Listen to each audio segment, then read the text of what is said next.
What is going on, everybody? Welcome back to another episode of Franken Moto. On today's episode, just gonna go for a short little ride here. Just haven't been able to get the bike out. It has been raining constantly, but as you can see, not Z. Anyway, as you can see, it is a beautiful day today, and it's actually not too hot. It's right at 90. But it's just beautiful to ride. It feels great. A little bit humid, but still, I mean, it's wonderful riding weather. That being said, today's video, I think what I'm going to do is I'm going to go through top 5 things that I don't like about my Bolt from the time I've got it up to now. And then I think maybe a future one we'll do top 5 things that I love about it. So let's just dive right into that. So with the Bolt, let's see, number 1, a lot of people start at 5 and work their way up to their number 1. I'm gonna start at 1 and go down to 5. Doesn't matter, but because there's no particular order. But I guess my number 1 least favorite thing from when I purchased it would be the exhaust. I think the exhaust is just ridiculous that comes stock. I've discussed it multiple times in my videos. I've replaced that. I'll hold no secrets here. This one has the GP Shorty, basically just a slip-on that I've made a permanent attachment with, so that I don't have to worry about it falling off, because that is one of the big knocks on the GP Shorty. But as far as the stock exhaust and why I hate it so much, well, it's ugly. How much more blunt can I be about that? It's obvious if you look at any pictures or see a stock exhaust on a Bolt. They are hideous. I mean, they're just ridiculous. They're huge as far as size. I mean, it's like the size of a 3-inch pipe. They're extremely quiet, which what I noticed with that, okay, yeah, it doesn't bother people, like if you're going through neighborhoods or something strange. But the downside of that is, guess what it also doesn't do? It doesn't warn anybody that you're there.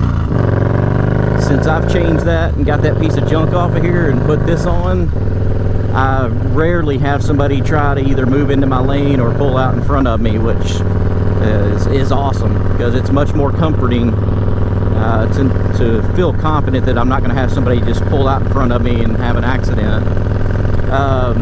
Number 2, the stock handlebars. I talked about before, I've already changed these out. These are 5 3/4-inch rise. They're a little bit narrower. What I didn't like about the stock ones, for me being a smaller rider, they're wider, and being wider and shorter, for me it hunched me over because I'm a shorter rider, and with the way this gas tank and the seat setup is, for me that made me hunched over, made my back hurt. Just wasn't a real comfortable riding position for me. I'm sure there's other people that they're not a problem for. This is all objective. It's just my opinion. Number 3 actually would be the seat, which I have not changed. It would be nice if they did something that was a lot more comfortable. And I also think it would have been awesome if they would have included the passenger seat as part of the deal. I think that would have been excellent. And the reason that to me is important is you have the solo seat, which I prefer majority of the time. But if I do decide, or if we decide, my wife being one of us, that we want to go on a ride together someplace, well, because they don't include the pegs for the back or the passenger seat as part of the deal, we can't do that unless we spend quite a bit of money to buy that stuff. Now, I guess a lot of people would probably listen to that and go, well, just buy a bike that does have it. And you're not wrong there. But when you start going through the checklist of things that you want out of a bike, and it's a minor detail like not having a passenger seat and pegs, that's kind of one of those times where you say, well, you know what? Actually, I think I'm willing to give that up. But that doesn't mean that I wouldn't prefer that they added it in. Let's see, that was 3. Let's jump on number 4. Number 4. Oh, number 4. One of the commonly known problems with the Yamaha Bolt is what people call the death wobble, which is you get up to a certain speed, and if you like go to let go of the handlebars, they kind of do one of these numbers. I don't know if you can see that on camera, but they kind of shake. At a high speed, that can be super scary. I will not lie about that. I'm lucky enough, I haven't had that issue with mine. I feel it a little bit after changing the bars. There is a fix for it. You can replace the bearings that are in here and go to a better bearing, which is what should have been in there in the first place. But you can replace those and it'll completely get rid of it. I've seen some other posts through different forums and stuff that there's other fixes that can be done, other things you can do that also helps limit it or get rid of it. But the only true fix is replacing those bearings. They're not super expensive, but it's a lot of labor-intensive work to replace them.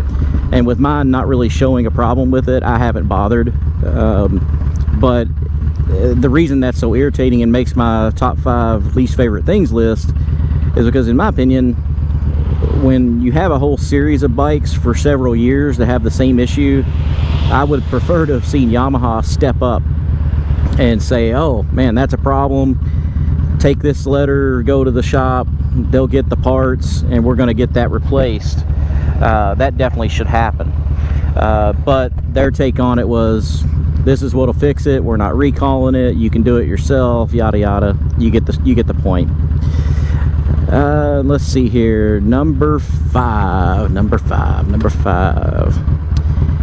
is kind of just nitpicky, but mine's the black and red. I think they call it Raven. But what I would like to have seen them do with this one, you're making a bike that's got almost everything blacked out. The motor's pretty much blacked out, the exhaust was. There's very little on it that's not blacked out. But then you turn around and you put a chrome gas cap and you put a chrome bezel around the front headlight,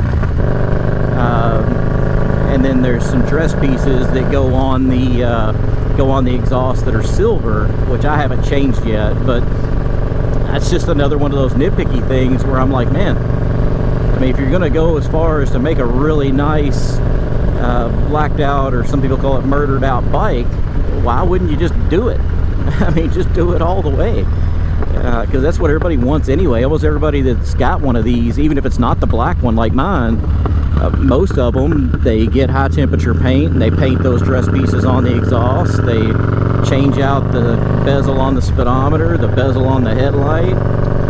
I mean, pretty much change all that stuff, because nobody really likes all that kind of flashy chrome stuff that they put on there. And with the headlight bezel, by the way, that thing, when it was chrome, in the position I'm in right now where the sun is, if I had that chrome one on there, it'd be reflecting off that and pretty much going right into my eyes. So in a way, it also kind of hampered your riding. Since I've changed over to that black bezel, I don't have obviously really any reflection at all, as you can see. And then the glass of the Speedo, the way it's done, doesn't really reflect, at least not like a bright sunlight back up into your eyes, which is really awesome. So I guess that really would be my top 5. Again, I know this isn't a long video. I really don't want to make them too long because I don't want to take up too much of everybody's time. Main thing is though, if you would, please remember to go ahead and click that like button. More importantly, subscribe to the channel. The whole goal with this channel, as I've talked about many times, is to get the subscribers there to get it monetized. And then once we're monetized, a portion of any money that's made from it is going to go to charity. So and that's just kind of my way of giving back while being able to get out and ride around on my motorcycle. So I would like to hear, you know, I know I have very few subscribers right now. I'll be totally upfront about that. I got 15 subscribers. But one thing I would like to hear from you guys, if you watch the video, drop in the comments if there was a Patreon page that you could go and donate $1. donate $1 a month to the cause to start building up funds to be able to donate to charity, and then possibly start doing some small giveaways and maybe build up to bigger giveaways, would you do that? Would you be interested in it? Because it's something I've been thinking about. Obviously, YouTube is not an overnight thing. I completely understand that. We're not going to jump from 15 to 15,000 in a night. That's just not how it works.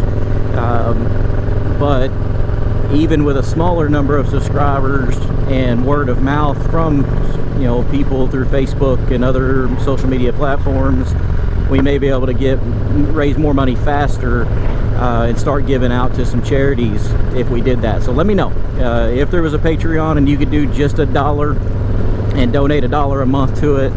Would you be willing to do that to help donate for charities? Because that's really what I'm doing this for.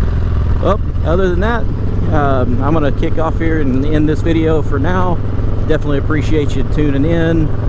Again, please leave a comment, subscribe, like the video, and until next time, make sure you keep the shiny side up, keep your ass off the asphalt, and we'll see you the next time around. Later.